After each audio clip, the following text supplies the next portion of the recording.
फक्त सरकारला प्रेशर करण्यासाठी या वल्गना आहेत। शिंदे गटाचं महत्व कमी झाल्याच्या नंतर जरांगेच्या खांद्यावर बंदूक ठेवून सरकारला अस्थिर करण्याचं काम शिंदे गट करत असेल असं मला वाटतं। जरांगे जिथं आंदोलन करत तिथं आंदोलन करण्याची आम्ही बी तयारी करू आणि येणाऱ्या काळात जशास तसं उत्तर देण्याचं काम करू। जरांगे कुठतरी मला असं वाटतं की जरांगे आंदोलन करू शकत नाही आणि 16 तारखेला सरकारला कुठतरी वेटीस धरण्यासाठी जे मागल ते दिलं पाहिजे आणि जरांगेच्या काही कार्यकर्त्यांना पुन्हा गुत्तेदारीचे कॉन्ट्रॅक्टरचे काम देण्यासाठी जरांगेचं कुठतरी सरकारवर प्रेशर करण्याचा डाव आहे।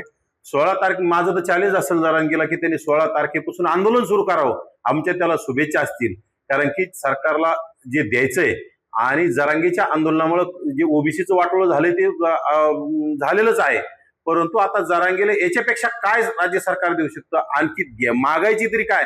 ओबीसीचं सगळं ओरबाडून घेऊन सुद्धा जर ते सुस्त बसत नसेल तर काय करायचं तर कर म्हणा, परंतु त्याचं आंदोलन होणार नाही। समाज पाठीशी राहिलेलं नाही आणि उगा कुठतरी धमक्या देण्याचं काम जरांगे करतोय, बाकी काही नाही। पुढची दिशा त्याची भरकटलेली, त्याच्यासोबत कोणी राहिलेलं नाही, फक्त सरकारला प्रेशर करण्यासाठी या वल्गना आहेत। आणि मला तर वाटतं शिंदे गटाचे लोक विनाकारण येऊन शिंदे गटाचे मंत्री येऊन त्याचं महत्व वाढवण्याचं काम करतात, बाकी काही नाही। त्यातून असं वाटतं की शिंदे गट जरांगेला कुठेतरी रसद देण्याचं काम करतो किंवा जरांगेला पुश करण्याचं काम करून सरकारला अस्थिर करण्याचं, म्हणजे शिंदे गटाचं महत्व कमी झाल्याच्या नंतर जरांगेच्या खांद्यावर बंदूक ठेवून सरकारला अस्थिर करण्याचं काम शिंदे गट करत असेल असं मला वाटतंय। भेट झाली ती त्यांच्या विधान परिषदेच्या उमेदवारीसाठी झाली अशा प्रकारची चर्चा आहे आणि त्यांनी उमेदवारी नाकारली म्हणून बच्चू कडूंना उमेदवारी मिळाली अशा प्रकारची देखील चर्चा आहे। हे 100% खोटं असायला पाहिजे। हे जर त्याच्यामध्ये तथ्य असतं तर नक्कीच शिंदे गटाचे काही मंत्री असतील, आमदार असतील किंवा त्यांचे प्रवक्ते असतील, यांनी समोर येऊन सांगितलं असतं की जरांगे यांना आम्ही उमेदवारी देऊ केली होती परंतु त्यांनी नाकारली।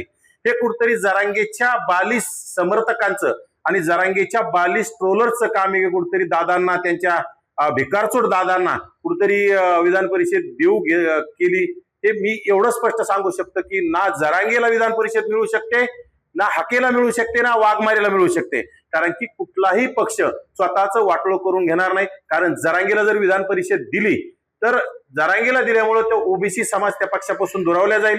हाके आणि वाघमारेला जर दिल्याच्या नंतर त्या पक्षापासून मराठा समाज दुरावला जाईल। त्यामुळं जरांगे असेल, हाके असेल, वाघमारे असेल, ससाने असेल, यांना कुणालाही विधान परिषद मिळणार नाही। राज्य सरकारमधला कुठलाही पक्ष देणार नाही, विरोधी पक्षातला सुद्धा देणार नाही। उगं कुठतरी आपल्या प्रसिद्धीच्या झोतात राहण्यासाठी हे नवीन कुठतरी भूमिका आणि एक बॉम्ब सोडण्याचं काम कुठतरी जरांगे समर्थक करत असतील आणि ते अत्यंत कुठतरी वैफल्यग्रस्त झालेल्या जरांगेने सोडायला लावलेले हे कुठतरी एक बॉम्ब म्हणावं लागेल। ओबीसी प्रमाणपत्र मिळण्याच्या मागणीसाठी आता हे आंदोलन असेल असे त्यांनी स्पष्ट केले।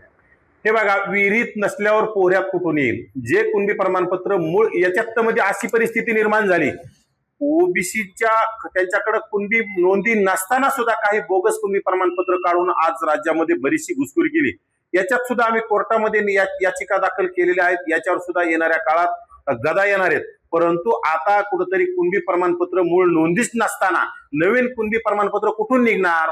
परंतु कुठेतरी सरकारला वेटीस धरायचं आणि वेटीस धरून बोगस कुणबी प्रमाणपत्र काढण्यासाठी ते चाललेला खटाटोप आहे। परंतु ओबीसी समाज जागा असणार नाही आणि जर असा कुठला प्रकार होत असेल, जरांगेच्या धमक्याला घाबरून जर राज्य सरकार बोगस नोंदीमार्फत जर आणखी प्रमाणपत्र वाटप करण्याचं काम करत असेल तर आम्ही स्वस्त बसणार नाही। आम्ही राज्यातील ओबीसी समाजाला एकत्र करून आम्ही सुद्धा आंदोलनाचा पवित्रा आम्ही घेऊ आणि आंदोलन, मोठं तीव्र आंदोलन छेडल्याशिवाय आम्ही सुद्धा स्वस्त बसणार नाहीत। नक्की करणार। जर ओबीसीवर त्याच्या आंदोलनामुळे जर राज्य सरकार त्याच्या दबावाला बळी पडून जर ओबीसींचा गळा कापून घेत असेल, तसा बराचसा ओबीसींची हत्या करण्यात आलेलीच आहे, पण राहिलं ओबीसींचं अस्तित्व संपवण्याचं जर कोणी घाट घातला तर आम्हाला सुद्धा रस्त्यावर उतरता येतंय। आम्हाला सुद्धा जरांगेच्या आंदोलनाला जशास तसं उत्तर देण्याचा डॉक्टर बाबासाहेब आंबेडकरांनी अधिकार दिला आणि आम्ही तो अधिकार गाजवणार आणि तो अधिकारातून आम्ही आंदोलन करणार। मागच्या वेळेस तुम्ही वडीगोद्रीच्या इश्यूवर आंदोलन केलं, जरांगे पाटील आंतरवालीत आंदोलन करते, तर तुम्ही पण वडीगोद्रीत करणार का? नक्कीच आम्ही वडीगोद्रीत नाही, आंतरवालीत सुद्धा करू शकतो। आंतरवाली काय जरांगेच्या बापाच्या नावावर रजिस्ट्री करून दिलेली आहे का? लोकशाहीमध्ये कोणाला कुठेही आंदोलन करण्याचा अधिकार आहे। ज्या मैदानावर मुंबई मधल्या आंदोलन करता येत नाही तिथे जर जरांगे आंदोलन करत असेल तर आम्हाला सुद्धा आंतरवाली सराटीमध्ये सुद्धा आंदोलन करता येतं. जरांगे जिथं आंदोलन करत तिथं आंदोलन करण्याची आम्ही बी तयारी करू आणि येणाऱ्या काळात जशाच तसं उत्तर देण्याचं काम करू. महाराष्ट्रातील सर्व बातम्यांचे विश्वासार्ह व्यासपीठ, सकाळच्या सर्व सोशल मीडिया प्लॅटफॉर्मला लाईक, फॉलो आणि सबस्क्राईब करा. तसंच सर्व नोटिफिकेशनसाठी बेल आयकॉन प्रेस करायला विसरू नका.